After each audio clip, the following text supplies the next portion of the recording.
नमस्कार, closing calls में आपका स्वागत है। आपके साथ मैं हुमान सीदवे और मेरे साथ है डिम्पी कालरा। लगातार 2 ट्रेडिंग सेशन से बाजार में मुनाफा वसूली का दौर है, या यूं कहें कि मंडे के ट्रेड सेटअप में बाजार ने उम्मीदें जगाई। बैंक निफ्टी की तरफ से आउट परफॉर्मेंस दिखी और उसके ठीक बाद अब हम देख रहे हैं कल से जो मुनाफा वसूली है वो आज भी मार्केट्स में हावी होती हुई नजर आ रही है। 150 के इर्द गिर्द 300 के लेवल्स को देखने के बाद नीचे लुढ़कता हुआ और दिन के निचले स्तरों पर हमने एक बार ट्रेडिंग देखने के बाद 18153 के लेवल्स पर निफ्टी में लाल निशान के साथ भारी बिकवाली का दबाव। बैंक निफ्टी में आप देख रहे हैं निफ्टी के मुकाबले जहां बैंक निफ्टी में परफॉर्मेंस अच्छी होती है, उसी तरह निफ्टी के मुकाबले डाउन टर्न भी बैंक निफ्टी में इस वक्त करीब 400 अंकों की बिकवाली 43,517-18 के लेवल्स के आसपास बिकवाली हावी होती हुई। Broader indexes small cap mid cap में भी इंडेक्स स्पेसिफिक अगर देखेंगे कामकाज कमजोर ही पाएंगे। हालांकि स्टॉक स्पेसिफिक मूव्स हैं जो कि इस वक्त नजर आ रहे हैं। कॉन्ट्रीब्यूटर्स हैवी वेट्स में से आईटीसी नतीजों से ठीक पहले स्टॉक पॉजिटिवली रिएक्ट कर रहा है। वहीं IndusInd bank, Bharti Airtel, Hero MotoCorp और बीपीसीएल जैसे काउंटर्स है जिनसे मजबूती बाजार को सपोर्ट मिलता हुआ दिख रहा है।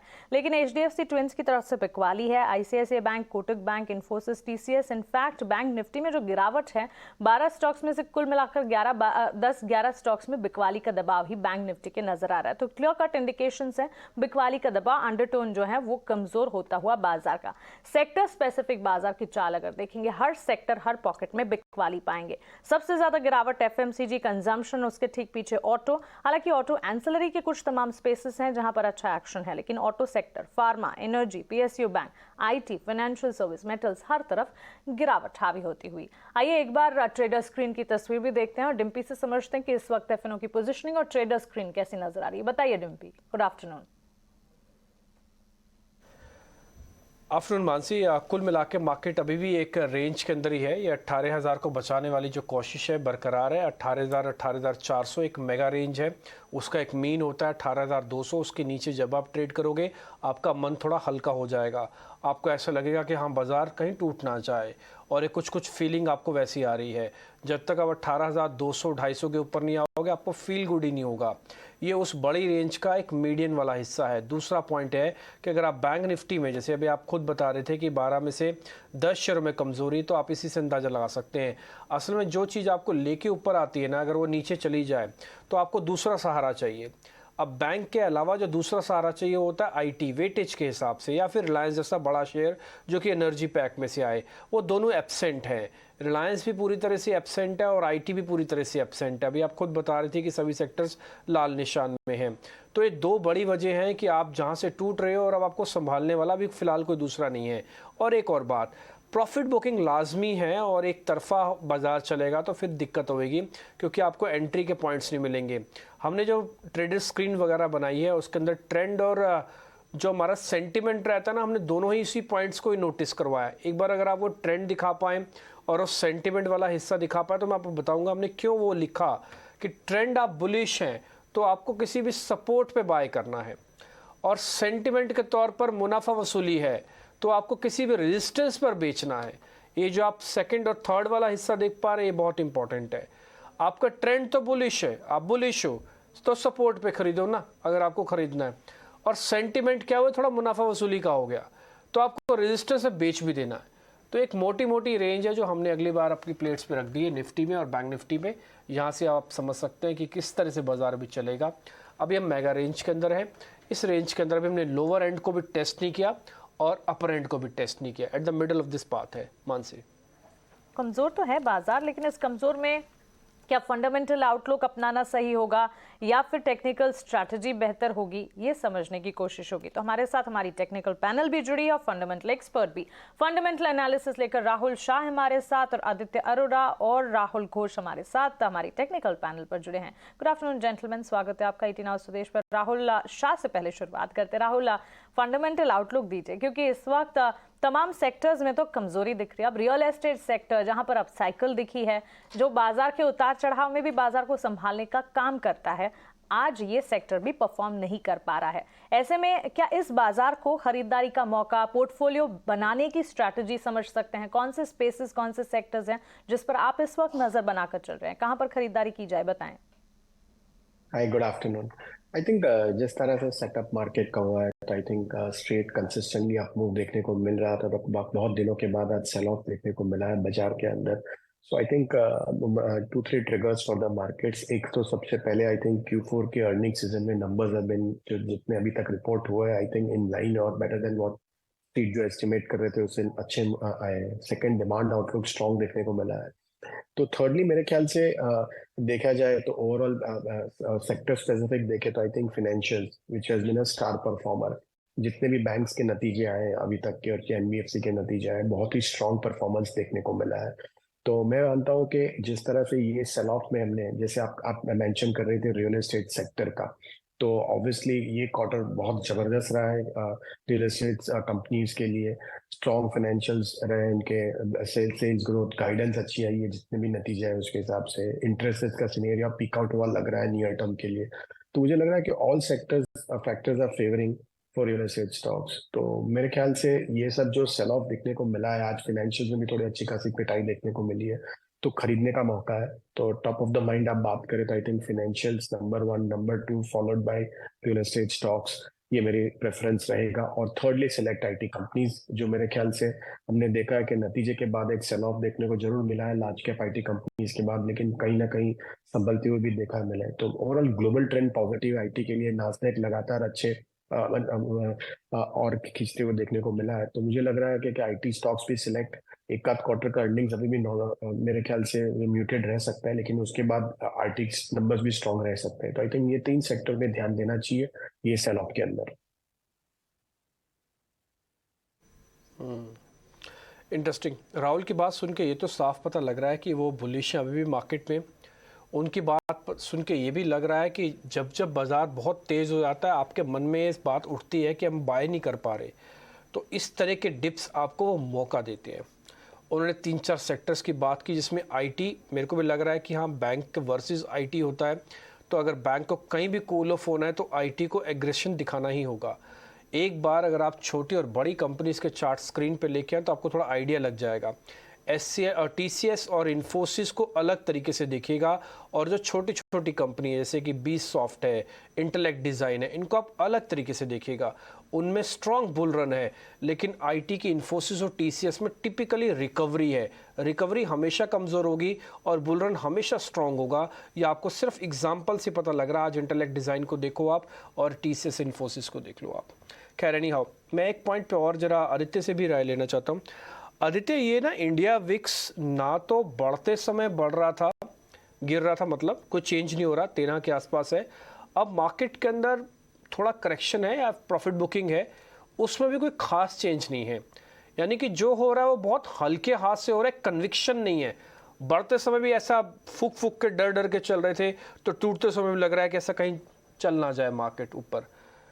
तो जो भी करें वॉल्यूम कम कर देना, आधा कर दें, 25% कर लें। वेरी गुड आफ्टरनून डिम्पी जी।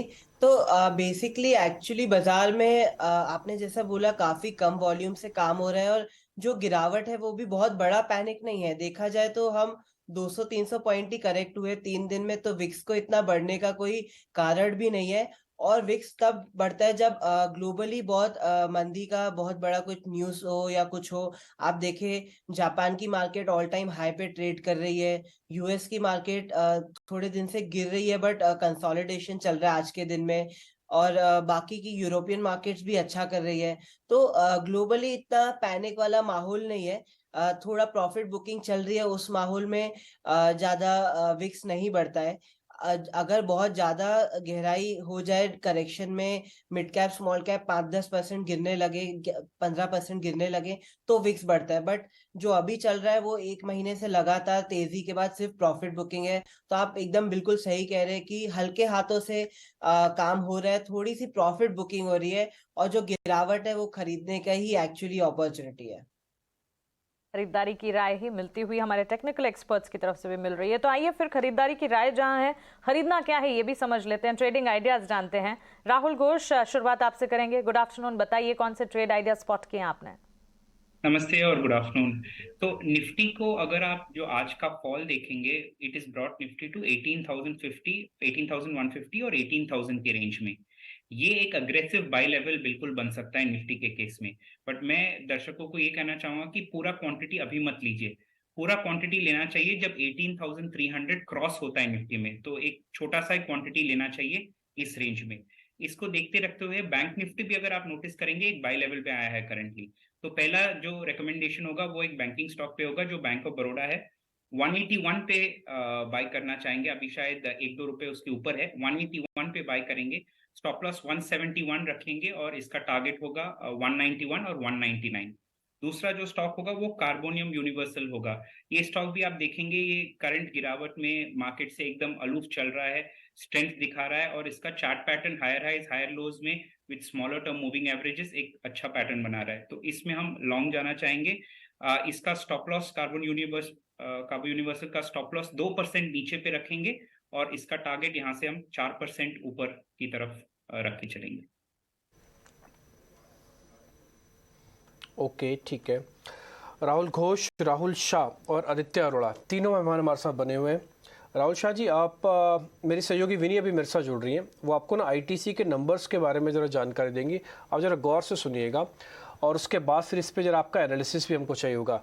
विनी, पहले तो आईटीसी के नंबर्स के बारे में ज़रा बताइएगा, और ठीक नंबर से पहले ही उन्होंने 3 से 5% सिगरेट के दाम बढ़ा दिए। एक्साइटमेंट तो पहले ही ख़त्म कर दी उन्होंने। एब्सोल्युटली, ये एक्चुअली एक्साइटमेंट खत्म नहीं हुई क्योंकि ये जो हाइक आया था वो मार्च एंड में ही हो चुका था उनकी थोड़ी सिगरेट ब्रांड्स पे। Around the time after the budget ये हाइक्स हुए थे। पर नंबर की जो बात करते हैं, एक्सपेक्टेशन की बात, तो रेवेन्यू जो है वो एक्सपेक्टेड है कि अराउंड 7% पे रेवेन्यू ग्रोथ आएगी। प्रॉफिट ग्रोथ भी एक्सपेक्टेड है अराउंड 15% पे, और ओवरऑल जो ऑपरेटिंग परफॉर्मेंस एक्सपेक्टेशन भी है वहाँ पे भी अच्छी एक्सपेक्टेशंस है। 17.7% पे इबिटा की ग्रोथ एक्सपेक्टेड है और मार्जिन में एक्सपेंशन एक्सपेक्टेड है अराउंड 340 बेसिस पॉइंट भी। सिगरेट वॉल्यूम जो इंपॉर्टेंट नंबर होता है आईटीसी के लिए, वहाँ पे हेल्दी सिगरेट वॉल्यूम है, 13 to 14% cigarette volume growth expected है। और मेनली जो सपोर्ट कर रहा है ऑपरेटिंग मार्जिन्स को और ग्रॉस मार्जिन्स को, वो क्या होगा कि सॉफ्टनिंग इन कमोडिटी प्राइसेस हो चुके हैं। तो यस, रॉ मटेरियल प्राइस अभी कम हो चुके हैं तो वो बेटर सपोर्ट कर रहा है। ऑपरेटिंग एफिशिएंसीज भी है तो ये ऐड होकर ओवरऑल सपोर्ट कर रही है मार्जिन्स ऑफ द कंपनीज को। नॉन सिगरेट बिजनेस की बात करें तो FMCG business, hotel business, paper business, वहाँ पे भी एक्सपेक्टेड है कि अच्छी परफॉर्मेंस रहेगी। होटल बिजनेस में भी स्पेशली बुकिंग्स जो इंप्रूव हो रही है, हॉलीडे सीजन भी आया था तो ये इंप्रूव करेगा और ये सपोर्ट करेगा होटल बिजनेस को। एग्री बिजनेस थोड़ा एक्सपेक्टेड है कि ये टाइम डिक्लाइन होगी रेवेन्यू में, यहाँ टाइम एग्री बिजनेस में भी। इंपॉर्टेंट फैक्टर्स जो वॉच आउट करेंगे कि वॉल्यूम ग्रोथ क्या आ रही है, प्राइस हाइक्स अगर आगे जाते हुए और कुछ प्राइस हाइक्स भी लेने वाली है कंपनी में सिगरेट बिजनेस में, तो ये इंपॉर्टेंट फैक्टर है। एफएमसीजी की इबिटा मार्जिन्स क्या आ रही है, इबिट मार्जिन्स क्या आ रही है, वहाँ पे इंपॉर्टेंट है। और अगर कुछ कॉर्पोरेट एक्शंस आ रही है, डीमर्जर ऑफ बिजनेस या ये कुछ इंपॉर्टेंट फैक्टर्स है वॉच आउट करने के लिए। ठीक है विनी, बहुत शुक्रिया, थैंक यू वेरी मच ये अलग अलग डिवीजन बताने के लिए। 45% करीब इनकी सेल्स आती है सिगरेट से, और जो रिमेनिंग है वो उनके अलग अलग बिजनेसेस हैं। इनका होटल और पेपर काफ़ी स्ट्रॉन्ग अच्छा काम करता है और कमेंट्री बड़ी इंपॉर्टेंट होगी। राहुल जी, जितना हम समझ पाए, जितना रिपोर्ट्स हमको एड्रेस कर पाई और जितना हमने उनके एनालिसिस किया, सब कुछ आपके सामने विनी ने बता दिया। आप इसमें क्या एडिशन करना चाहते हैं और आईटीसी को कैसे प्ले करें? एक चीज समझिए, मेरे ख्याल से निफ्टी यूनिवर्स में one of the best performing stock रहा है आईटीसी ये साल के अंदर हम देखें तो और जो secondly I think most important जो कंज्यूमर कंपनीज की हमने ट्रेंड देखने को मिला है कि ये क्वार्टरली नंबर्स में क्या डिफरेंस है Q3 और Q4 में। आप एक समझ लें कि Q3 में डिमांड मेरे ख्याल से म्यूटेड और कम लग रही थी, और Q4 में demand environment has been back. तो हम जितने भी कंज्यूमर डिस्क्रिशनरी स्पेंडिंग और एफएमसीजी के नतीजे आते हुए देखा, नेस्ले के नंबर्स देखे, काफी स्ट्रॉन्ग नंबर्स आते हुए देखे, लीवर की कमेंट्री स्ट्रॉन्ग आती हुई देखने को मिली है। तो मेरे ख्याल से आईटीसी के most important thing to look at is the growth. तो वॉल्यूम ग्रोथ कैसा आ रहा है वो देखने के लिए बहुत ही इंपॉर्टेंट है। जैसे अब मान रहे हम लोग भी 14 से 15% की ग्रोथ देखने को आ सकती है, ऐसा मानने का है। तो that is most important thing. Secondly, non core cigarette business के अलावा बाकी बिजनेसेस में क्या फायर अप हो रहा है, क्या वॉल्यूम है, वो इम्पोर्टेंट रहेगा। और थर्डली मेरे ख्याल से एज यू राइटली सेड, जैसे कमोडिटी प्राइसेस गिरते हुए देखने को मिले हैं ये क्वार्टर के अंदर, तो ये मार्जिन एक्सपेंशन की जो इम्पोर्टेंट बात है, तो मार्जिन एक्सपेंशन कितने हद तक बेनिफिट होता है और which will translate into more rural demand, वो आईटीसी के मैनेजमेंट से सुनने का मेरे ख्याल से महत्व रहेगा। तो I think this are 3-4 factors which I feel for ITC at this juncture.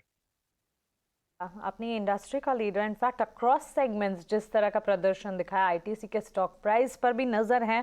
नतीजों से पहले स्टॉक प्राइस में भी एक पॉजिटिव अपमूव देखने को मिल रहा है और नतीजों के अनुमान भी पॉजिटिव है, तो इस पर फंडामेंटल आउटलुक काफी हद तक कन्विक्शन है राहुल का और इस पर भी नजर रहेगी। नतीजे जब आएंगे उसके रिव्यूज भी आपके सामने रखेंगे। लेकिन ठीक आईटीसी की ही तरह कल SBI, state bank of India के भी नतीजे आने वाले हैं। अब जो हिस्ट्री है, पिछले दिनों हमने जहां देखा बैंक ऑफ बड़ौदा के नतीजे आते हुए देखे, HDFC bank, Kotak Mahindra bank, ये सारे के सारे बैंक्स के नंबर्स जहां पर देखने को मिले। क्रेडिट ग्रोथ सिनेरियो पॉजिटिव है, डिपॉजिट ग्रोथ, एनपीएस का लगातार घटना और साथ ही नेट इंटरेस्ट इनकम, तो क्लियरली काफी हद तक उम्मीदें बैंक्स एंड फाइनेंशियल्स ने जगाई हैं और इसी के चलते एसबीआई के नंबर्स को भी काफी हद तक वॉच आउट किया जा रहा है। नतीजे कैसे रह सकते हैं और एसबीआई पर किस तरह के ट्रेड्स बनते हैं, इस पर बात करेंगे। पहले नतीजों के अनुमान एक बार समझते हैं।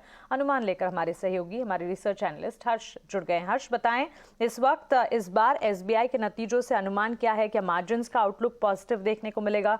डिपॉजिट के फ्रंट पर किस तरह का ट्रैक्शन और मॉनिटरेबल्स नजर आ सकते हैं?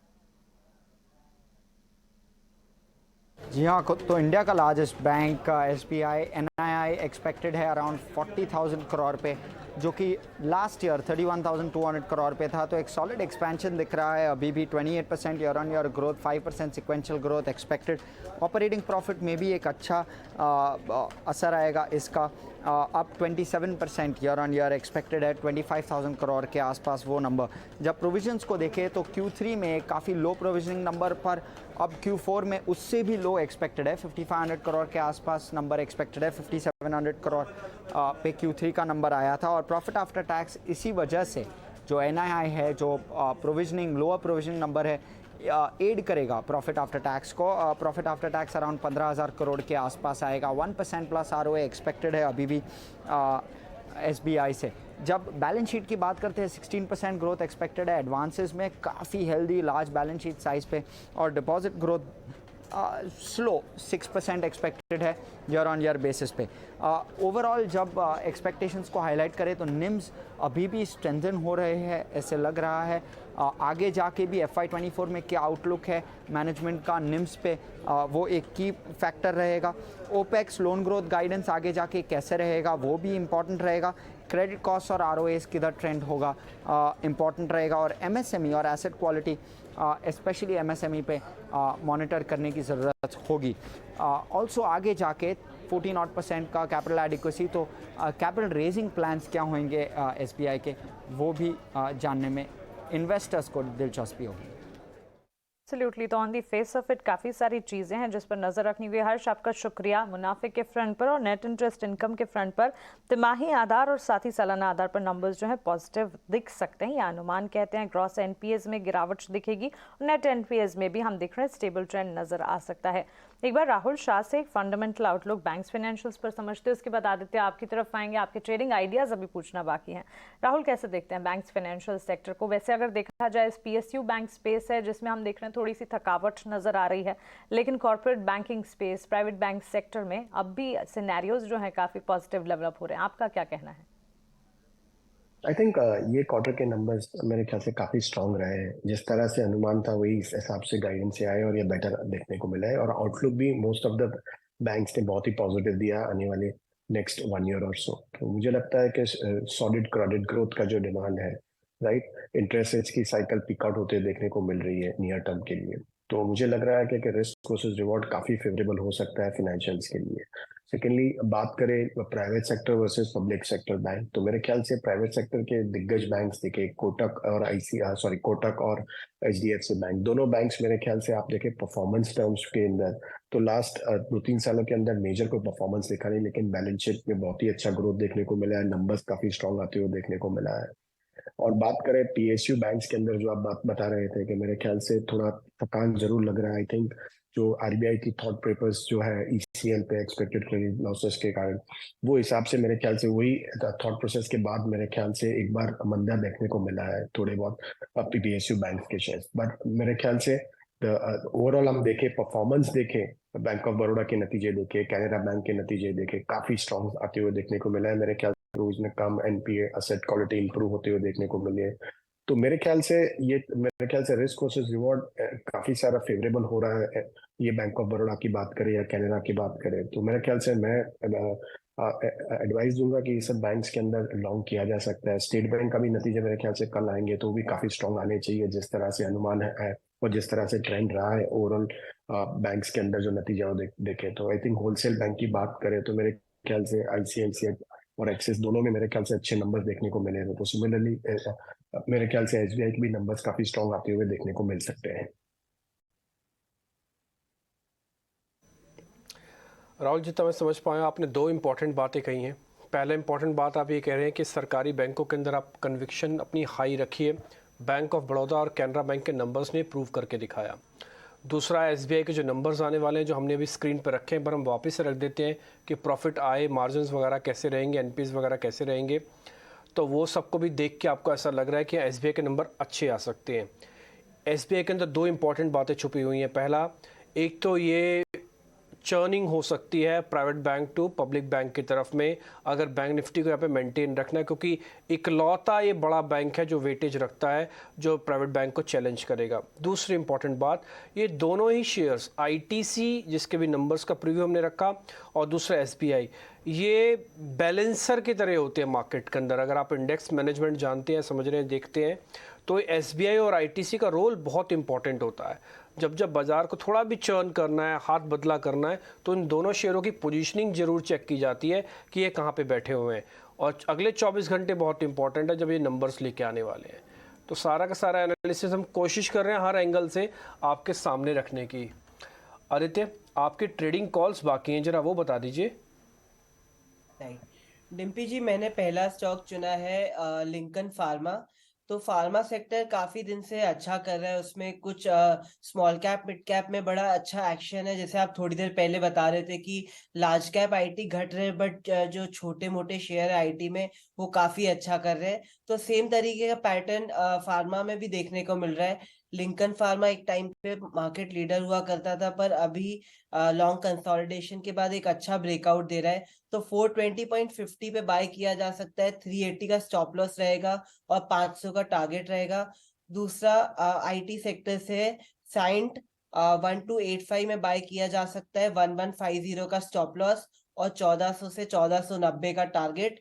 और आखिरी स्टॉक है कंज्यूमर बास्केट से तो शॉपर स्टॉप बाय किया जा सकता है 731 में, 670 का स्टॉप लॉस और 900 का टारगेट।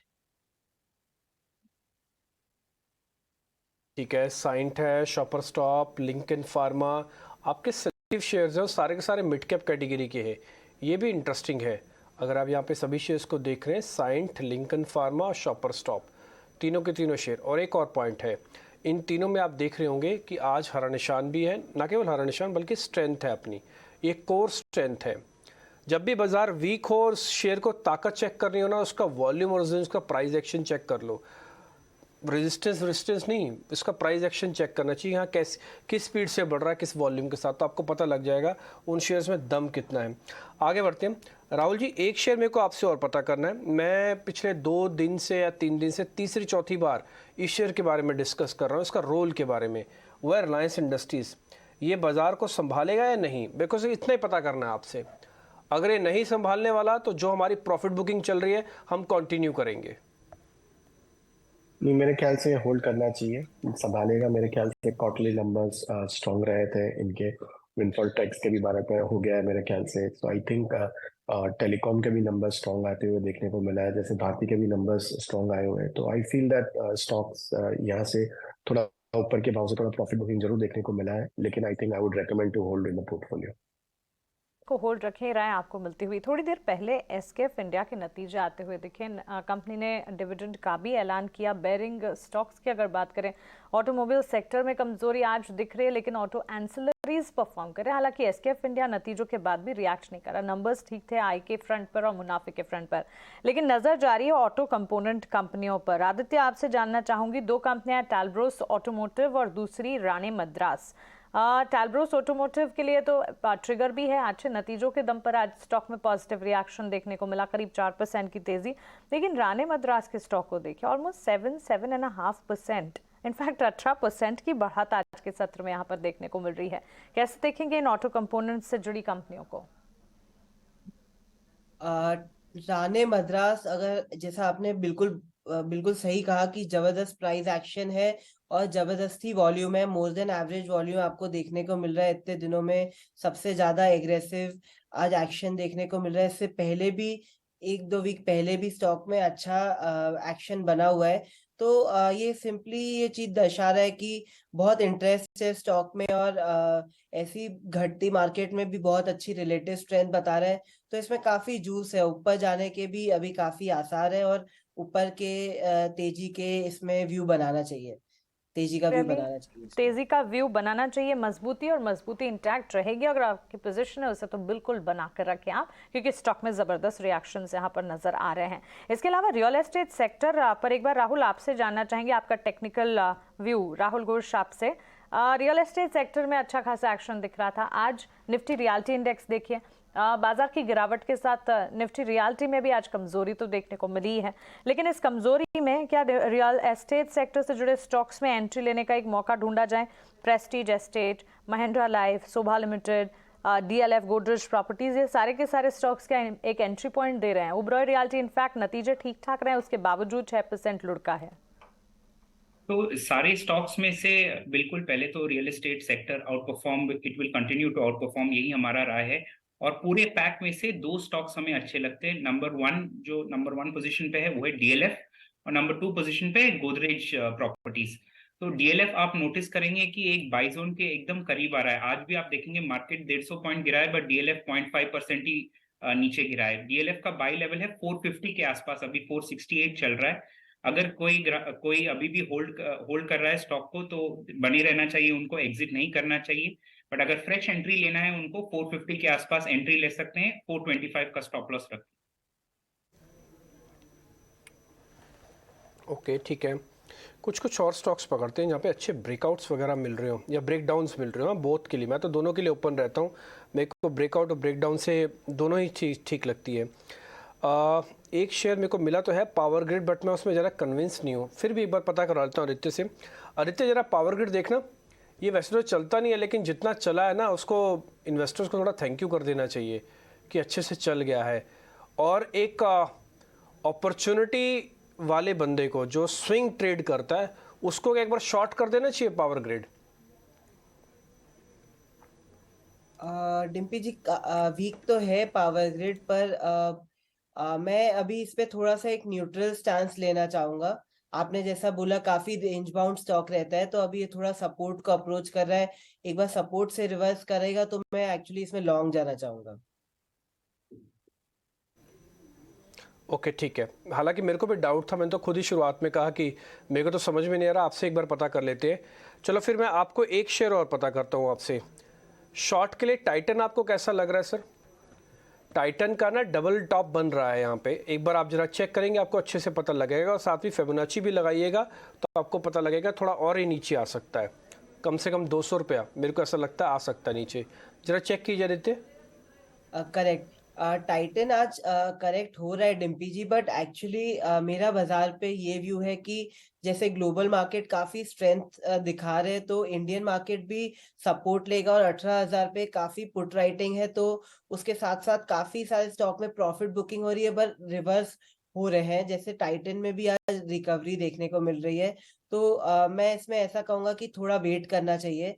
एक बार तेजी रिज्यूम हो तो इसको भी लॉन्ग करना चाहिए, और बाकी सब स्टॉक्स में भी तेजी के ही संकेत देखने चाहिए। जैसा कल एसबीआई का रिजल्ट आ रहे हैं, आपने बताया, तो वो भी एक गेम चेंजर हो सकता है। तो बाजार पे ओवरऑल मेरा पॉजिटिव नजरिया है, और काफी सारे स्टॉक्स में मुझे लग रहा है कि काफी सपोर्ट पे आके स्टॉक्स ऊपर जा सकते हैं। पॉजिटिव नजरिया है बाजार में। भले ही आज हम देख रहे हैं डाउन साइड डेवलप होती हुई, लेकिन अंडरटोन जो है मार्केट का बुलिश, चाहे फंडामेंटल हो या टेक्निकल आउटलुक हो, हमारे तमाम एक्सपर्ट्स का यही मानना है। लेकिन इस सारे की सारी खबरों के बीच में खबर गर्म है सेगमेंट का। आप रुक करते हो, आपको बताते हैं कि डीलिंग रूम में कौन सी खबरें हैं जिस पर बातचीत हो रही है। खबर गर्म है।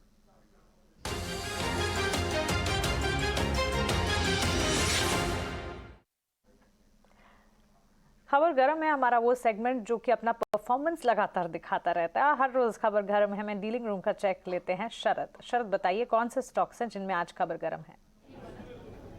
जी बिल्कुल, सबसे पहले जो है हमारी बात हो रही है डीलर्स से और थोड़े से इंडस्ट्री पार्टिसिपेंट से, स्पेशली जो सोलर पंप से डील करते हैं। और यहाँ पे जो खबर आ रही है कि शक्ति पंप जो है उनको एक लार्ज जो है सोलर पंप के ऑर्डर मिल सकती है रिसेंट वीक्स में आते हुए। और याद रखिएगा कि कंपनी को जो ऑलरेडी 21 स्टेट्स में ऑलरेडी जो है इनको प्रोवाइड करने का सैंक्शन मिल चुका है। ये सोलर वोल्टाइक पंप्स जो होते हैं, जो सोलर पंप चलते हैं ऑफ ग्रिड, उस पर फोकस करेंगे। और याद रखिए SCCI ने भी टेंडरिंग निकाली है और लगभग आप कह सकते हैं 9 lakh photo voltaic solar pumps का ये टोटल ऑर्डर है प्रधानमंत्री कुसुम योजना में। और याद रखिएगा कि स्टॉक में भी देखें तो पिछले 3 सेशन में लगभग 23% का इजाफा देखने मिला है। और जो ये कंपनी है one of the largest solar manufacturer companies है और इसका जो पूरा मार्केट शेयर है वो लगभग 30 से लेकर 35% तक रहेगा। मैनेजमेंट की कमेंट्री भी थोड़ी बुलिश आई है जहाँ पे वो कह रहे हैं कि जो उनकी सोलर EPC बिजनेस है वहाँ पे टर्न अराउंड देखने मिल सकता है और ये फर्स्ट क्वार्टर FY24 में जो है देखने मिल सकता है। ओवरऑल देखा जाए तो फाइनेंशियल्स में रेवेन्यू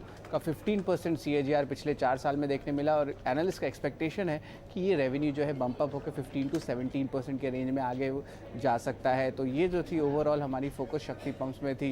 लेकिन जो भी आप डिसीजंस लें, इन्वेस्टमेंट डिसीजंस लें, ट्रेडिंग डिसीजंस लें, अपने फाइनेंशियल एडवाइज़र की राय ज़रूर लें।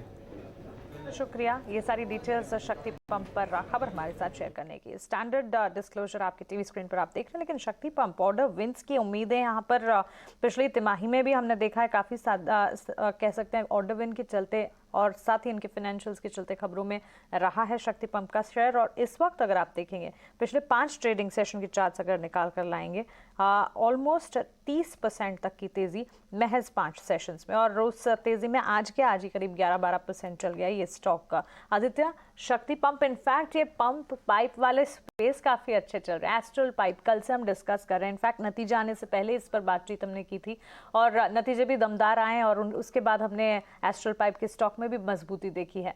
क्या लगता है इस थीम को कैसे देखा जाए? इस थीम को अगर प्ले आउट करना है कौन से स्टॉक्स हैं आपके रेडार पर, होम इम्प्रूवमेंट इन पर्टिकुलर?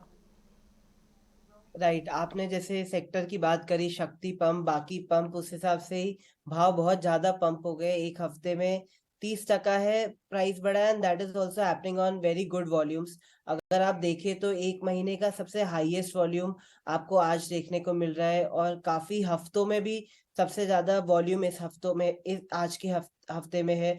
तो मुझे लगता है एग्रेसिव बायर्स इसको चेस कर रहे हैं और ये स्टॉक बहुत बड़े एक डाउन ट्रेंड में था जो इसका 910 से चालू हुआ था 2021 में जून में, जो आज इससे ब्रेक कर दिया है। तो मैं कहूंगा कि एक बहुत बड़े अप ट्रेंड की शुरुआत है। मतलब इसका जो अप ट्रेंड पॉज हो गया था वो वापस रिज्यूम होने की तैयारी पे है और ये इसमें काफी अच्छे ऊपर के लेवल्स आ सकते हैं और बुल मार्केट इसमें इंटैक्ट है। तो मैं कहूंगा कि होम इम्प्रूवमेंट स्पेस में या इसी पंप की स्पेस में शक्ति पंप्स को चुना जा सकता है और ऊपर 10, 20, 30% की भी तेजी और आने वाले मीडियम टर्म में देखी जा सकती है। आज में 11%, कल भी शेयर चला हुआ था और 3-4 दिन के अंदर अगर आप देख रहे हैं चार्ट जो भी हमने बना के दिखाया उसमें करीब 21% से ज़्यादा के रिटर्न दे चुका है। थोड़ा सावधान रहे, शेयर अच्छा चलता है, बेहतरीन चलता है, टर्न अराउंड हो चुका है और शक्ति पंप पे खबर भी आपको शरद शेयर कर रहे थे। खैर आगे बढ़ते हैं। एक कंपनी जिसके नंबर्स थोड़ी देर पहले आए वो थे जुबिलेंट फूडवर्क। इस पे नज़र थी क्योंकि 2 हिस्सों से इसके नंबर ख़राब आने थे। पहला इसका प्रॉफिट ख़राब आना था और दूसरा इसके मार्जिन्स ख़राब आने थे। वैसे ही आए, अगर आप देखें तो प्रॉफिट तो बिलो एवरेज था और जो रेवेन्यू इन लाइन, यानी जितना मार्केट ने एक्सपेक्ट किया उतना ही, मार्जिन्स भी जितना एक्सपेक्टेड था कि 25 से 20 आएगा उतना ही आया। लेकिन उसके बावजूद शेयर्स ने कुछ ज़्यादा तेज़ रिएक्शन नहीं दिखाया। एक्चुअली में रिजल्ट्स ठीक आने से पहले ये शेयर टूट चुका था और जैसे रिजल्ट्स मार्केट की उम्मीद के मुताबिक आए, शेयर्स के अंदर रिएक्शन ऐसा हुआ कि 2.5% की रिकवरी हो गई। आपको एक इंट्राडे चार्ट दिखा सकते हैं इसका, तो आपको मैं बताऊंगा करीब 1-1.5 घंटे पहले इसके नंबर्स आए थे और उसके बाद से आप देखेंगे एकदम से गिरता हुआ चार्ट अबव में कन्वर्ट हो गया। इंट्राडे, यस यही देखिए, बिल्कुल आप बॉटम देख रहे होंगे 12-12:30 बजे के आसपास, ये वो नंबर्स का समय था, उसके बाद का रिवर्सल आया। राहुल घोष, इस पे ट्रस्ट कर सकते हैं जो ये रिवर्सल आया है, इस पे कितना यकीन करें?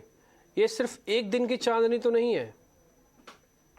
तो फिलहाल तो ऐसा नहीं लग रहा क्योंकि ये 20-डे EMA के नीचे क्लोज नहीं हुआ है। आज क्लोज होने वाला था, पर जैसे आपने कहा कि नतीजे आने की तुरंत बाद ही ये एकदम शूट अप किया है। तो आज का कैंडल अगर इस प्लेस में क्लोज होता है, 478 के आसपास क्लोज होता है या इसके ऊपर क्लोज होता है, एक्चुअली एक बुलिश एनगल्फिंग कैंडल पैटर्न, जो एक बुलिश पैटर्न माना जाता है, बन जाता है।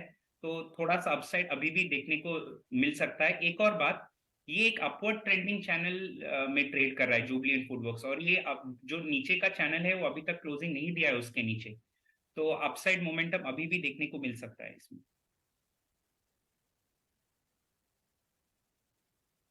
अभी भी देखने को मिल सकता है। खैर, इस बीच अगर आपको बता दें तो बैंक निफ्टी की रिकवरी काफ़ी शानदार रही है इस बीच, और निफ्टी ने भी रिकवर्स ठीक किया है। एक बार अगर आप दिखाएं इंट्राडे चार्ट तो आपको दिखा सकते हैं 400-450 पॉइंट का नुकसान था जब इस कार्यक्रम की शुरुआत हुई, और उसके बाद से अब रिकवरी काफ़ी फास्ट है। बैंक निफ्टी भी हमेशा फास्ट होगी, दो बड़ी वजहों से। बैंक निफ्टी के पास ओपन इंटरेस्ट के हिसाब से कम है पोजीशन, तो बहुत ही लाइट सीरीज़ है, ये एक झटके से ऊपर और एक झटके से नीचे जाएगा। दूसरा, इसके पास शेयर की जो वेटेज है ना, वो एडजस्टमेंट्स करने के लिए काफ़ी आसान है। आपके सिर्फ 3 या 4 शेयर ICICI, कोटक, इंडसन और एक HDFC, अगर ये चल जाए ना तो 75% वेटेज रखते हैं, और जबकि निफ्टी में ऐसा नहीं है। थोड़ा ध्यान रखिएगा, बैंक निफ्टी ज़्यादा एक्टिवली करेगा, आपका मन जो होगा ना वो बैंक निफ्टी तय करेगा, उसके बाद हाथ तो निफ्टी भी आप बाद में चलाएंगे। शेयर्स पकड़ते हैं, 1-2 शेयर और आ रहे हैं लिस्ट में। GMDC साइडवेज कंसोलिडेशन है, ब्रेकआउट के चांसेस हैं। राहुल घोष जी, कितने परसेंट मैं मानूं कि ब्रेकआउट हो जाएगा GMDC? तो GMDC का आप चार्ट देखेंगे ना, तो जब भी एक इतना बड़ा कैंडल बनाता है, फॉलो थ्रू होके फिर से उसके नीचे चला जाता है। अगर आप हिस्ट्री देखेंगे लास्ट 7-8 महीने का GMDC में, तो एक या 2 कैंडल इसमें थोड़ा कंसोलिडेशन का वेट करेंगे, या देखेंगे कि इस वे में कंटिन्यू कर रहा है कि नहीं, इस मोमेंटम में कंटिन्यू कर रहा है कि नहीं, और फिर लॉन्ग जाने की सोच सकते हैं। एक और बात, जो अगर क्लोजिंग यहाँ पे होता है तो एक लंबा रेंज का ब्रेकआउट भी होगा। तो अगर एक्चुअली 1-2 कैंडल आपको सस्टेनिंग मिलता है इस प्राइस के ऊपर, तो इवन मीडियम टर्म के लिए ये स्टॉक लॉन्ग जा सकते हैं। ओके, तो चलिए GMDC के लिए मीडियम टर्म पर आउटलुक आपको मिलता हुआ दिख रहा है। लेकिन एक बड़ी इंटरेस्टिंग एक अपडेट रिसर्च आपके लिए हम लेकर आए हैं। फुटवेयर, जब आप ब्रांडेड फुटवेयर लेने जाते हैं तो अक्सर आपने US और UK के साइज़ देखे होंगे, और कभी कभी मन में ये भी ख्याल आया होगा कि US और UK के साइज़ के हिसाब से हमें फुटवेयर क्यों खरीदने हैं। लेकिन इस चीज़ को जल्दी ही बदलता हुआ हम देखने वाले हैं, क्योंकि फुटवेयर कंपनियों के लिए एक बड़ी खबर आने वाली है, और ये खबर ये है कि फुटवेयर के लिए इंडियन साइज़ लागू करने के लिए, यानी कि जो US और UK साइजेस आप देखते हैं अपने फुटवेयर जब खरीदने जाते ब्रांडेड, इंडियन साइज भी आती हुई दिखेगी, और इस पर एक नोटिफिकेशन जल्दी आ सकता है। क्या है इससे जुड़ी सारी डिटेल्स और ये नोटिफिकेशन, और ये फैसला कब तक हो सकता है, ये सारी की सारी जानकारी लेकर हमारे सहयोगी समीर अब हमारे साथ जुड़ गए हैं। समीर, बताएं इंडियन फुटवेयर इंडस्ट्री में कौन से नए बदलाव आने वाले हैं? फुटवेयर इंडस्ट्री के लिए ये बड़ी और अहम खबर है, जहां सरकार इंडियन साइज के फुटवेयर को लागू करने की तैयारी कर रही है, और ये तैयारी लगभग पूरी भी हो गई है। सूत्रों की माने तो DPIIT ने इस मसले पर सभी स्टेक होल्डर से कंसल्टेशन प्रक्रिया पूरी कर ली है, और एक फाइनल रिपोर्ट वापस BIS को, यानी कि ब्यूरो ऑफ इंडियन स्टैंडर्ड को सौंप दिया गया है। और ये भी संभव है कि अगले महीने भर के भीतर BIS इंडियन साइज फुटवेयर को लेकर के नोटिफिकेशन जारी कर सकती है। इंडियन साइज, दरअसल इसका सीधा मतलब यह है कि भारतीय शूज़ और भारतीय पैरों के लिहाज से शूज़ का साइज़ होगा। अभी जितने भी मार्केट में शूज़ हैं, 90% से ज़्यादा उस पर US या UK के नंबर अंकित होता है। मसलन US 4 या UK 7 इस तरीके के नंबर अंकित होते हैं। लेकिन सरकार का मत है कि भारतीय पैरों के लिहाज से उनके कंफर्ट को देखते हुए इंडियन साइज़ होना चाहिए, और ये लोगों की सेहत का भी मामला है, प्लस घरेलू इंडस्ट्री को फ़ायदा देने की भी बात है। लिहाजा ये जो इंडियन साइज़ के शूज़ को लेकर के लंबे समय से मंथन चल रहा था, वो अपने अंतिम पड़ाव पे पहुंच चुका है। फाइनल रिपोर्ट BIS को सौंपी जा चुकी है। रही बात इंडस्ट्री की, तो इंडस्ट्री काफ़ी हद तक तैयार है। जो एक आध रिजर्वेशन है इंडस्ट्री के, वो मान लीजिए कोई बड़ी ग्लोबल कंपनी है तो उनका कहना है कि ज़्यादातर शूज़ उनके एक्सपोर्ट को लेकर के होते हैं। कुछ कंपनियों का ये कहना है कि फुटवेयर इंडस्ट्री के लिए अभी हाल ही में एक QCO जारी किया गया था, एक और QCO के आने से थोड़ी सी दिक्कत आ सकती है। लेकिन सरकार कह रही है कि ये जो इंडियन साइज लागू किया जाएगा ये वॉलंटरी यानी कि स्वैच्छिक तौर पे होगा। घरेलू कंपनियां इसको शुरुआत में स्वैच्छिक तौर पर लागू करेंगी और भविष्य में इसको अनिवार्य करना होगा। इस पर सरकार आगे चल करके विचार करके फैसला करेगी। बिल्कुल समीर, शुक्रिया। काफ़ी अच्छी और इम्पॉर्टेंट अपडेट आप दे रहे हैं। मच अवेटेड और important one, Indian footwear sizes लागू होते हुए देखने को मिलेंगे। तो यूएस और यूके की जो फुटवेयर साइज़ की कन्फ्यूजन, जब आप फुटवेयर सेल या फिर फुटवेयर की खरीदारी करने जाते हैं, वो कन्फ्यूजन जल्द ही दूर होती दिखेगी। लेकिन चलिए, ये तो एक खबर है और इस पर जल्दी 1 महीने में नोटिफिकेशन भी बाहर निकल कर आ सकता है, फैसला पूरी तरह से यहाँ पर साफ हो सकता है। लेकिन इस बीच फुटवेयर स्टॉक्स का भी एक बार डिस्कशन कर लेते हैं और राहुल घोष से जानेंगे। राहुल, फुटवेयर स्टॉक्स में बाटा, कैंपस एक्टिववेयर, रिलैक्सो, ऑफ कोर्स अब देख रहे हैं इन स्टॉक्स में भी आज बाजार की गिरावट जो है उसका असर है। लेकिन कुछ और स्टॉक्स देखिए, मिर्जा इंटरनेशनल, रिलैक्सो फुटवेयर, आधे % की तेजी रिलैक्सो फुटवेयर में नजर आ रही है। लिबर्टी शूज भी देखें करीब 3% की बढ़त है। कैसे देखें फुटवेयर स्पेस को? तो ये सारे पैक में सबसे जो अच्छा मुझे करंट स्ट्रक्चर लग रहा है वो रिलैक्सो में लग रहा है। आप करंट मार्केट प्राइस देखेंगे, एक कप एंड हैंडल पैटर्न जो एक बहुत ही पॉपुलर पैटर्न माना जाता है टेक्निकल एनालिसिस में, उससे ब्रेकआउट हुआ है कल के दिन, और आज भी आप देखेंगे तो ये सस्टेन कर रहा है वो ब्रेकआउट लाइन के ऊपर। तो अगर लॉन्ग जाना चाहिए इस सेक्टर में, रिलैक्सो फुटवेयर में लॉन्ग जा सकते हैं। स्टॉप लॉस रख सकते हैं 845 के आसपास और हायर लेवल्स के लिए प्ले कर सकते हैं। बट हैविंग सेड दैट कि रिलैक्सो पे लॉन्ग जा सकते हैं, दूसरे सेक्टर्स हैं जिनका मोमेंटम ऑलरेडी बेटर है, जैसे आपने रियल एस्टेट सेक्टर किया, पब्लिक सेक्टर बैंक्स एक अच्छा बाय लेवल में आ रहे हैं। तो कंपैरेटिवली अगर आप देखेंगे तो this is not that great a sector, but हाँ, अगर स्पेसिफिकली कोई एंटर करना चाहते हैं इस सेक्टर में तो रिलैक्सो को देख सकते हैं। वैसे क्लोजिंग का जो डाटा होता है ना, बहुत इंपॉर्टेंट होता है। जब भी मार्केट के अंदर वॉलिटिटी हो, जो क्लोज की तरफ हम बढ़ रहे होते हैं ना, वो ज़्यादा इंपॉर्टेंस रखता है। जैसे आज क्लोजिंग का लेसन क्या है? क्लोजिंग का लेसन ये है कि आज का जो इंट्राडे लोज बने हैं, अब शायद मार्केट उसको ब्रेक नहीं करेगा, ये आज के लिए तो फिक्स हो जाएगा। दूसरा, कल अगर मान लो कोई भी गैप मिल जाता है, से गैप अप मिल जाता है, तो आपके लिए वीक के भी लेवल्स बन सकते हैं, वीक सपोर्ट भी हो सकता है, यानी कि पूरे हफ्ते का ये सपोर्ट भी तय हो सकता है। क्योंकि मार्केट को एक रूम, एक स्पेस चाहिए होता है और टिपिकली अपने लिए खुद ही क्रिएट कर देता है। तो कुछ निफ्टी बैंक और बैंक को देख के फील आ रहा है, क्योंकि ज़्यादातर काम ऑप्शंस में और वॉल्यूम कम के साथ हो रहा है। देवर्ष वकील भी हमारे साथ जुड़े हैं, जो हम बात रखना चाह रहे हैं, क्या यही बात है या फिर इसके इतर, इसके अलग कुछ और समझते हैं, उनसे एक बार जरा आइडिया लेते हैं। देवर्ष जी, बहुत शुक्रिया, थैंक यू वेरी मच। जब बुल रन आता है ना सर, तो स्पेस चाहिए होता है मार्केट में, क्योंकि काफ़ी सारे लोग बाहर खड़े होते हैं, उनको भी अंदर आना होता है। आज और कल के दिन में मार्केट ने वही क्रिएट किया है या फिर कुछ और मैसेज है? नहीं, मुझे लगता है वही मैसेज है। देखिए, मार्केट में शॉर्ट टर्म में काफी जब एक तरफा रैली आती है, जैसे मार्केट्स में आपने जो भी बताया, हमने मार्च एंड से काफी एक अच्छा रैली देखा था। स्मॉल कैप और मिड कैप में करीबन 6 हफ्ते से 7 हफ्ते से कंटिन्यूअसली अप ट्रेंड चल रहा था। तो एक टेक्निकल करेक्शन बोलते हैं या तो एक थोड़ा प्रॉफिट बुकिंग का माहौल होता है, वो हमने देखा था बाजार में। पर मुझे लगता है कि जो वीक के इम्पोर्टेंट सपोर्ट्स हैं, वहां से फिर से हमने थोड़ा बाइंग इमर्ज होते हुए दिख रहा है। और अभी ये जो 2 दिन में आपने जो करेक्शन की बात कही, वो 2 दिन में करेक्शन हो रहा था, पर वो स्टॉक स्पेसिफिक था। काफी सेक्टर्स और काफी स्टॉक्स में हमें कंटिन्यूअस बाइंग दिख रही थी। जैसे मैं अभी देख रहा हूँ गुजरात बेस्ड पीएसयूज में काफी अच्छी बाइंग आ रही है, और जो बैंक्स जिसके रिजल्ट अच्छे थे, खास करके जो स्मॉल फाइनेंस बैंक्स है, पीएसयू बैंक्स है, वहां पे रिजल्ट के बाद भी हमें फ्लोस दिख रहे हैं। तो ये स्टॉक स्पेसिफिक करेक्शन था। 18,500 के आसपास मार्केट में जो डेरिवेटिव्स में जो ट्रेड करते हैं, जो ऑप्शन में ट्रेड करते हैं, वहां पे काफी बड़ा ओपन इंटरेस्ट है। तो वहां पे मार्केट का एक रेजिस्टेंस लेना थोड़ा जरूरी था, वो हो चुका है।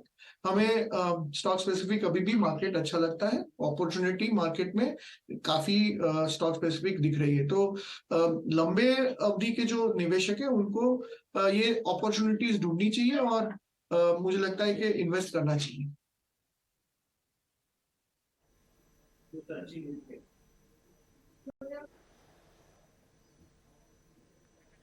ठीक है, तो आप ये कह रहे हैं कि जो इन्वेस्टर है मार्केट के अंदर, टिपिकली उसको इन्वेस्टमेंट करने का एक सही मौका है, और आप भी ये कह रहे हैं कि हाँ, यही वही मैसेज है।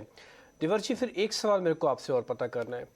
जब थोड़ी भी चर्निंग हो रही है, चर्निंग होने की संभावना हो आपको, तो आपको लगता है कि बैंक का के अलावा वाला रिप्रेजेंटेटिव कौन बन सकता है? बैंक को कौन रिप्लेस करेगा? आईटी, ऑटो, या कौन और लीडरशिप लेगा? रिलायंस ले सकता है लीडरशिप।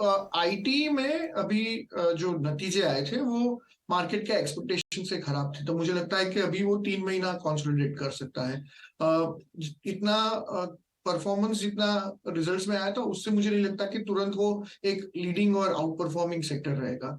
तो उसका आईटी और हमारे इंडेक्स के बहुत बड़े कंपोनेंट हैं। तो मुझे नहीं लगता कि अभी बैंकिंग में बहुत बड़ा करेक्शन आएगा। इनफैक्ट बैंकिंग में रिजल्ट्स अच्छे आ रहे हैं, तो बैंकिंग में थोड़ा करेक्शन आएगा, पर वो जो लीडरशिप है बैंकिंग का वो चालू रहेगा। फार्मास्यूटिकल्स और जो स्पेशलिटी केमिकल, जो छोटे छोटे सेक्टर्स हैं, रियल एस्टेट, वो थोड़ा आउट परफॉर्मेंस दिखा सकते हैं और वहां पे हमें अपॉर्चुनिटीज ढूंढनी चाहिए।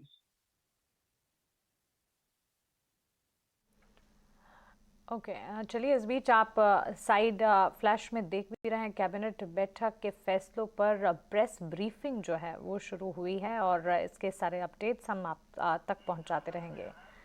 चलिए वहीं चलते हैं सीधा। मोबाइल मैन्युफैक्चरिंग कंट्री के तौर पे इंडिया इमर्ज हुआ है। अब इस मोमेंटम को आगे बढ़ाते हुए किस तरह से आईटी हार्डवेयर यानी लैपटॉप, सर्वर्स, पर्सनल कंप्यूटर्स और एक नए तरह के कंप्यूटिंग यूनिट्स आ रहे हैं जो कि एज कंप्यूटिंग में जिनका उपयोग खूब होगा, इन सब के लिए आज एक माननीय प्रधानमंत्री जी ने यूनियन कैबिनेट में PLI for IT hardware approve किए। पीएलआई फॉर आईटी हार्डवेयर पहले से इसका एक वर्जन था जिसमें जो कुछ भी सुधार करना था और जो कुछ भी फीडबैक मिला इंडस्ट्री से, उसके बेसिस पे उसमें बहुत अच्छे मॉडिफिकेशंस किए गए और वो आज कैबिनेट में अप्रूव हुए। आपने इलेक्ट्रॉनिक्स मैन्युफैक्चरिंग में और मोबाइल मैन्युफैक्चरिंग में जिस तरह की प्रोग्रेस देखी, वैसे ही टेलीकॉम मैन्युफैक्चरिंग में भी हुई है। टेलीकॉम मैन्युफैक्चरिंग में 42 कंपनीज ने जो फर्स्ट ईयर में 900 करोड़ के आसपास का इन्वेस्टमेंट करना था, उसकी जगह करीब करीब 1600 करोड़ का इन्वेस्टमेंट हुआ है। और सबसे ज़्यादा खुशी की बात यह है that 2 of those companies have become very, very important exporters in the world for very complex radio equipment. US, Germany, France और बहुत जल्दी यूके, यहाँ पर इंडिया से टेलीकॉम इक्विपमेंट एक्सपोर्ट होने लग गए। So that is the big picture in which we have to see the role of IT hardware. IT hardware आपने देखा होगा कि उसका भी बहुत ही कॉम्प्लेक्स इकोसिस्टम है।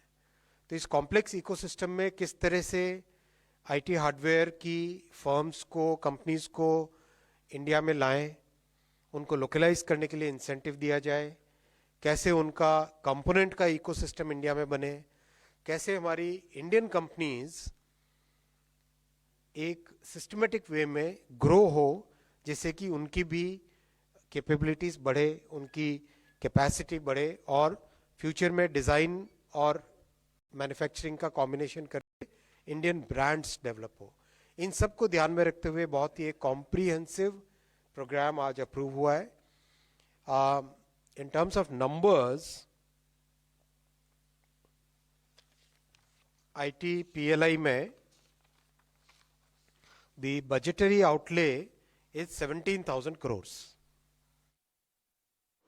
तो ये कैबिनेट की बैठक के बाद प्रेस कॉन्फ्रेंस आप देख रहे थे और ईटी नाउ स्वदेश की खबर पर मोहर लगती हुई। जी हां, संशोधित हार्डवेयर यानी कि आईटी हार्डवेयर पर पीएलआई के अप्रूवल्स मिलते हुए एक नया प्रोग्राम जो कि लॉन्च होता हुआ ईटी नाउ स्वदेश ने इस खबर के संकेत आपको दिए थे और अब यहां पर इस खबर को कैबिनेट की तरफ से मंजूरी मिलती हुई दिखी है।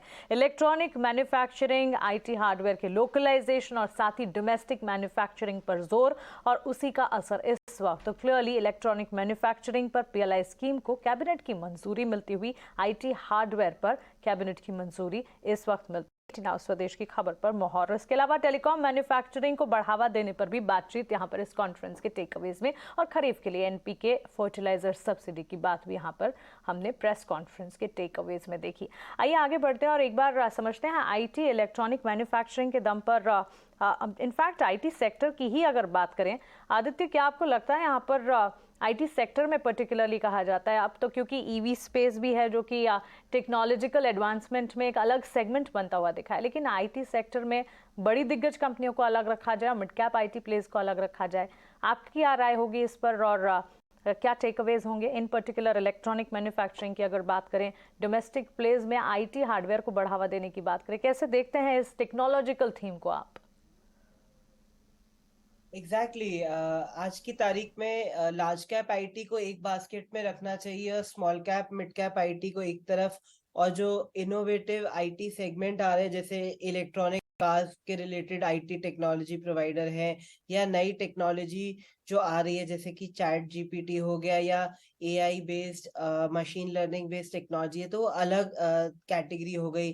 तो जो आपने जैसा बोला एग्जैक्टली वही मेरा भी व्यू है, और मेरा एनालिसिस ये कहता है कि लार्ज कैप आईटी आज थोड़ा सा लगाड़ हो गए, आउटडेटेड हो गए, और उनकी जो एज थी वो इस समय थोड़ा सा हर्ट हुई है, इसलिए लार्ज कैप आईटी आज एक बैकफुट पे है, बट जो mid cap IT small cap IT है वहां पे काफी अच्छा काम हो रहा है, और चार्ट्स में भी काफी बुलिश पिक्चर पोर्ट्रे हो रहा है। जैसे आप साइंट देख लीजिए, केपीआईटी टेक देख लीजिए, बिरला सॉफ्ट देख लीजिए, इनका रेवेन्यू इतना हर्ट नहीं हुआ है, और वहां लगता है कि अच्छे रेवेन्यूज आ सकते हैं, अच्छे चार्ट स्ट्रक्चर बन रहे हैं, तो फ्यूचर थोड़ा सा आउट परफॉर्मेंस का दिखता है mid cap small cap IT compare to large cap IT. Manufacturing को बढ़ावा देने की बात जहां हो रही है, देवर्ष, डोमेस्टिक मैन्युफैक्चरिंग को बढ़ावा एक और सेगमेंट ने काफी हद तक दिया है और वो है डिफेंस और एरोस्पेस की अगर बात करें, हिंदुस्तान एरोनॉटिक्स, डेटा पैटर्न्स, साथ ही बीडीएल जैसे स्टॉक्स है जहां पर लगातार पारस डिफेंस, इन पर हमने काफी हद तक एक्शन, अच्छे मूव्स देखे भी, इनफैक्ट आज के सत्र में भी देखे। और सबसे बड़ा ग्रोथ फ्यूलिंग फैक्टर तो ये है कि डिफेंस को लेकर स्वदेशीकरण की जो एक डेवलपमेंट या कह सकते हैं इनोवेशन भारत ने किया है, ये पर्टिकुलरली डिफेंस स्पेस के लिए काफी ज्यादा मजबूत, काफी ज्यादा पॉजिटिव साबित हुआ है। आपके हिसाब से डिफेंस स्टोरी और आगे कितनी बढ़ती दिखेगी? ये तो लंबी स्टोरी रहेगी।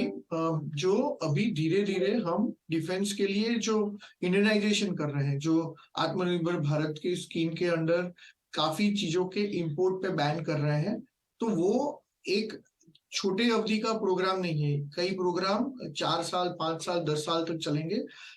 इसमें टेक्नोलॉजी को यहाँ पे बढ़ावा मिलेगा, फिर उसका ट्रायल रन होते हैं, फिर एक्सेप्टेंस होता है और फिर कमर्शियल प्रोडक्शन होता है। तो ये सब लंबी प्रोसेसेस चलती हैं। और जैसे हमारा जियोपॉलिटिकल सिचुएशन है, हमारे आजू बाजू जो हमारे नेबरिंग कंट्रीज हैं, मुझे नहीं लगता कि ये जो हमारे डिफेंस पे जो एक्सपेंसेस है वो जल्दी से कम होने वाले हैं। तो ये जो सेक्टर्स में धीरे धीरे प्राइवेट प्लेयर्स का रोल बढ़ेगा।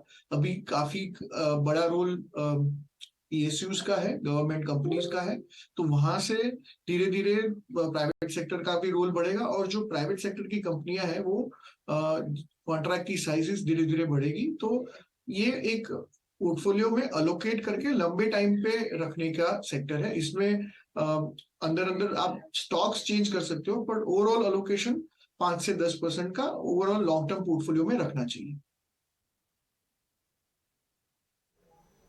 ओके, ठीक है। खैर, इस बीच आप दीपक फर्टिलाइजर के नंबर्स देख पा रहे हैं, इनके मार्जिन्स बहुत तेज़ी से घटे हैं, 24.5-25% के मार्जिन 16% आए हैं। एक बार आदित्य आप चार्ट खोल लीजिए, दीपक फर्टिलाइजर के नंबर्स मैं बता देता हूं, और आप चार्ट देख के बताइएगा क्या करना चाहिए इस समय। इनकी जो आय है वो 2796 करोड़ है, हालांकि इसमें बढ़ोतरी है, और जो प्रॉफिटेबिलिटी है वो भी कम हुई है। प्रॉफिट देख के लग रहा था कि मार्जिन में प्रेशर आएगा, वही ठीक दिख भी रहा है। क्या कुछ स्पेसिफिक वजह है? प्राइस एक्शन को देख के ऐसा लगता है हाँ कुछ स्पेसिफिक वजह होगी, वो मैनेजमेंट अपनी कमेंट्री में क्लियर कर देगा। अभी फौरी तौर पर टेक्निकल चार्ट्स क्या बता रहे हैं कि ये वीक हैंड्स में है कि ये स्ट्रॉन्ग हैंड्स में है? डिम्पी जी, एक्चुअली फर्टिलाइजर स्पेस पूरा एक स्ट्रॉन्ग हैंड्स में है और स्ट्रॉन्ग अप ट्रेंड में है। उसका सेक्टर लीडर है फैक्ट, और दीपक फर्टिलाइजर ने भी अच्छा किया है। तो रिजल्ट है तो कुछ भी नीजक रिएक्शन आ सकता है, पर इसमें हम हम लेवल बेस्ड अप्रोच फॉलो करेंगे। 615 के ऊपर स्टॉक अगर थोड़ा सा सस्टेन करता है तो ये वापस अपना अप ट्रेंड रिज्यूम कर सकता है, और 670 के ऊपर ये वापस एक ब्रेकआउट देगा जिसमें 10 से 20% की तेजी वापस देखी जा सकती है। नंबर्स को देखने के बाद ऐसा लग रहा है कि प्रमा फेसी इसके अंदर कोई ना कोई क्लैरिफिकेशन ज़रूर आएगा मैनेजमेंट का, क्योंकि अगर आपकी ऑपरेशनल एफिशिएंसी ख़राब है, आपके मार्जिन्स ख़राब हैं, आपके प्रॉफिट ख़राब हैं, ये सिर्फ वन टाइम हो सकता है। इसका मतलब कुछ ना कुछ एडजस्टमेंट ज़रूर होगी। जैसे से और कॉपी आएगी या फिर इसकी कमेंट्री साथ में आएगी तो वो मैं आपके सामने रख दूंगा अगर समय बचा तो। हालांकि भी 4-4.5 मिनट ही हैं मार्केट के क्लोज़ होने में, और हम धीरे धीरे करके कुछ एक ऐसे शेयर्स पता करें जहाँ पे कुछ BTST वगैरह हो सकता है कि नहीं। बस एक शेयर ही मेरे को लेना है, इससे ज़्यादा मैं और पता भी नहीं करूँगा। क्या ग्लोबल स्पिरिट्स, ये पकड़ते हैं एक शेयर ग्लोबल स्पिरिट्स, थोड़ा वॉल्यूम आज ठीक है। एक बार राहुल आप इस शेयर को चेक करेंगे ग्लोबल स्पिरिट्स। मैं इसको BTST करके जाना चाहता हूँ, करके जाऊँ?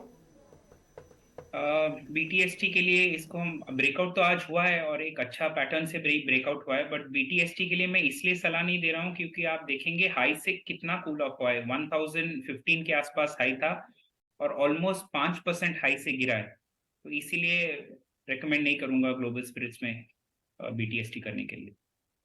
चलिए ये राय ग्लोबल स्पिरिट्स पर इस वक्त इसे अवॉइड करने की राय मिलती हुई दिख रही है। बाजार पर क्लोजिंग की तरफ बढ़ता हुआ और कुछ तमाम स्टॉक्स जहां पर अच्छा एक्शन दिख रहा है। आदित्य आपसे दीपक नाइट्राइट पर एक बार राय जानना चाहेंगे। अच्छे अप मूव्स यहां पर नजर आ रहे हैं कि जिनकी एग्जिस्टिंग पोजीशन है, क्या आपको लगता है इसे लेकर जाना चाहिए दीपक नाइट्राइट? दीपक नाइट्राइट में ट्रेंड काफी पॉजिटिव है। आज एक आउट परफॉर्मर की तरह निकल के आया है और स्ट्रॉन्ग आउट परफॉर्मेंस से रिलेटिव स्ट्रेंथ है। मेरे हिसाब से कैरी फॉरवर्ड किया जा सकता है और तेजी देखने को मिल सकती है। स्टैंडर्ड डिस्क्लेमर दूंगा, ये क्लाइंट को मैंने आज रिकमेंड भी किया है, तो एक बार आप अपना चार्ट एनालिसिस करके ही आगे प्रोसीड करें। इंडियन फूड के काउंटर पर आप देखिए करीब 4% की तेजी। राहुल आपसे राय जानना चाहेंगे, ऑलमोस्ट अप मूव के साथ ही क्लोज होता हुआ। आप दीपक नाइट्राइट की बात कर रहे हैं? जुबिलेंट फूड राहुल। तो जुबिलेंट फूड अभी थोड़ी देर पहले हमने डिस्कस किया कि आज का जो अप मूव है वो सस्टेन होना चाहिए क्योंकि 20 डे EMA के नीचे से क्लोज नहीं हुआ है और एक बुलिश एंगल्फिंग पैटर्न भी दिया है, तो डेफिनेटली इसको होल्ड करना चाहिए। एक्चुअली आप BTST के नजरिए से देखेंगे तो ये एक बेटर कैंडिडेट है BTST के लिए। अभी 484 के आसपास चल रहा है और एक अपवर्ड ट्रेंडिंग चैनल में भी चल रहा है, नीचे की साइड पे ट्रेंड चैनल नहीं तोड़ा है, तो definitely it is looking good in the short term. Okay, तो चलिए ये राय मार्केट पर स्टॉक स्पेसिफिक और क्लोजिंग की तरफ बढ़ते हुए हम सोमवार की मजबूती के बाद आज बाजार में हम देख रहे हैं लगातार दूसरा ट्रेडिंग सेशन, जबकि मुनाफा वसूली हावी होती हुई नजर आ रही है। हर सेक्टर हर पॉकेट में आज बिकवाली का दबाव देखने को मिला और लीडिंग सेक्टर्स जहां पर हमने लूजर्स देखे या फिर कैंडिडेट्स में गिरावट देखी, सेक्टर स्पेसिफिक डाउनटर्न्स देखे, इनमें रियल एस्टेट सेक्टर, मेटल्स और IT सेक्टर शामिल रहे। इस बिकवाली के बीच कुछ तमाम स्टॉक्स अच्छे नतीजों के दम पर रिएक्ट जरूर कर रहे थे, पॉजिटिविटी जरूर देखने को मिली जिसका जिक्र हम करेंगे। लेकिन इस वक्त बाजार के मेजर कंट्रीब्यूटर्स यानी कि आज के कमजोर बाजार में कौन से स्टॉक्स थे जिन्होंने बाजार को संभालने का काम किया? ITC नतीजों से ठीक पहले हम देख रहे हैं स्टॉक में एक पॉजिटिव अप मूव देखने को मिल रहा है। भारतीय एयरटेल के स्टॉक प्राइस में भी देखिए अच्छी मजबूती है। रिजल्ट इंपैक्ट, इंडसइंड बैंक और मारुति और साथ ही हीरो मोटोकॉर्प, ये 3 काउंटर्स हैं जो कि बाजार को इस वक्त संभालने की कोशिश कर रहे हैं। तो क्लियर कट इंडिकेशंस इस वक्त इन तमाम स्पेसेस से, जिसमें कंजम्पशन थीम, बैंक्स फाइनेंशियल्स में इंडसइंड बैंक और साथ ही ऑटो प्लेज शामिल हैं। ऑटो प्लेज में भी ऑटो एंसिलरी पर खास नजर रखें, वहां पर अच्छा एक्शन आज के सत्र में, या फिर मिड कैप ऑटो प्लेज में एक थीम बेस्ड कामकाज आज के सत्र में देखने को मिला। बिकवाली का दबाव कहां से आ रहा है? इन्फोसिस के स्टॉक प्राइस को देखें, गिरावट आज जहां से लूजिंग मार्केट्स को सपोर्ट नहीं मिल रहे हैं। कोटक बैंक, TCS और रिलायंस जैसे काउंटर, साथ ही ICICI बैंक को, इन स्टॉक्स को भी जोड़ लीजिए, कमजोरी यहां से हाथ लगती हुई बाजार को दिख रही है। इस बीच एम्बर एंटरप्राइजेस, केन्स टेक्नोलॉजी जैसे स्टॉक्स में 13 से 15% तक की तेजी आज सत्र में ही देखने को मिली। केन्स टेक्नोलॉजीज मैनेजमेंट से हमने बातचीत भी की और काफ़ी अच्छा कन्विक्शन मैनेजमेंट की तरफ से और अच्छे नतीजों का एक असर जो कि इस हाल ही कुछ समय पहले 2022 में ही लिस्ट हुए स्टॉक में नजर आया। इसके अलावा जुबिलेंट फूड में 2% की तेजी। अभी BTST कैंडिडेट के तौर पर हमारे एक्सपर्ट ने स्टॉक को सुझाया। कंपनी की आय और मार्जिन उम्मीद के मुताबिक, हालांकि मुनाफा जो है अनुमान से कम रहा, लेकिन स्टॉक में पॉजिटिव अप मूव करीब 4% तक की तेजी। दमदार नतीजे क्रेडिट एक्सिस ग्रामीण के भी रहे। LIC हाउसिंग फाइनेंस के नंबर्स तो ठीक ठाक थे, लेकिन क्रेडिट एक्सिस ग्रामीण रिएक्ट कर रहा है पॉजिटिवली, और LIC हाउसिंग फाइनेंस में हमने बिकवाली का दबाव करीब 6% की गिरावट देखी। इस बीच अगर तमाम नतीजों की अगर बात करें, अब भी यहाँ पर F&O स्पेस में REC, वर्लपूल जैसे स्टॉक्स पर नजर रहेगी, क्योंकि नंबर्स का रिएक्शन आ सकता है। साथ ही JK टायर, क्वेस्ट कॉर्प और थर्मिक्स जैसे काउंटर्स पर भी नजर रखें। आज REC PFC के स्टॉक प्राइस में अच्छा मूवमेंट देखने को मिला, दोनों स्टॉक साथ साथ चलते हैं, और REC का स्टॉक प्राइस जो है आधे % तक की तेजी के साथ ही क्लोज होता हुआ इस वक्त नजर आ रहा है। कल SBI और ITC के नतीजे आएंगे, दोनों कंपनियों के नतीजों के अनुमान पॉजिटिव है और उम्मीद यही लगाएंगे कि अच्छे नतीजे सामने निकल कर आए, और नतीजों से ठीक पहले दोनों स्टॉक्स में हम पॉजिटिव मूवमेंट, इवन जहां मार्केट में गिरावट है स्टॉक्स पॉजिटिवली रिएक्ट करते हुए। ITC का स्टॉक प्राइस देखें करीब 1% की मजबूती के साथ सेटल इन होता हुआ, और साथ ही SBI में भी हल्की फुल्की ही सही लेकिन खरीदारी जरूर देखने को मिल रही है। बाजार का एडवांस डिक्लाइन रेशियो जो है ऑफकोर्स अंडरटोन, क्योंकि आज बेरिश था, लगातार दूसरे दिन की मुनाफा वसूली थी, तो एडवांसेस के बदले डिक्लाइंस का पलटा आज भारी है। इनफैक्ट 938 एडवांसेस के सामने 1133 डिक्लाइंस देखने को मिले हैं। लेकिन मिड कैप स्मॉल कैप में इंडेक्स स्पेसिफिक आज कामकाज कम रहा, स्टॉक स्पेसिफिक एक्शन काफी हद तक देखने को मिला। इस वक्त अगर आप देखेंगे मिड कैप स्मॉल कैप के गेनिंग मोमेंटम वाले स्टॉक्स में फोर्टिस हेल्थकेयर, एस्कॉर्ट्स, दीपक नाइट्राइट, कोरोमंडल इंटरनेशनल, एस्ट्रल, ये सारे के सारे स्टॉक्स शामिल रहे।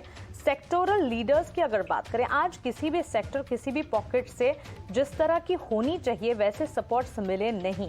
FMCG और ऑटो सेक्टर ने कुछ हद तक बाजार को, सिर्फ कुछ हद तक मैं कहूंगी, बाजार को संभालने का काम किया, लेकिन banks, financials, energy, pharma, financial services, metal, IT, realty कहीं से सपोर्ट डेवलप नहीं हुआ, और इसी का एक फाइनल आउटकम है जो कि हम देख रहे हैं बाजार में गिरावट। 18,200 के नीचे निफ्टी में करीब 90 अंकों की बिकवाली, बैंक निफ्टी में गिरावट निफ्टी के मुकाबले ज्यादा हावी होती हुई देखने को मिली है। सेंसेक्स में करीब 400 अंकों की गिरावट, 61,560 के लेवल्स।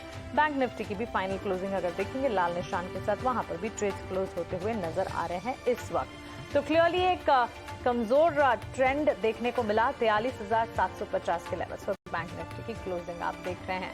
कमजोर बाजार, मुनाफा वसूली लगातार दूसरे दिन। उम्मीद यही करते हैं कि कल जब बाजार खुलेंगे, वीकली एक्सपायरी का दिन होगा, वॉलेटिलिटी होगी, लेकिन मोमेंटम पॉजिटिव साइड दिखे। देवर्ष, आदित्य और राहुल, आपका शुक्रिया हमारे साथ जुड़ने के लिए और अपने ट्रेड आइडियाज और स्ट्रैटेजी हमारे साथ शेयर करने के लिए। क्लोजिंग कॉल्स को हम यही समेट रहे हैं, मुझे दीजिए इजाजत, लेकिन आप बने रहें 18 स्वदेश के साथ। नमस्कार।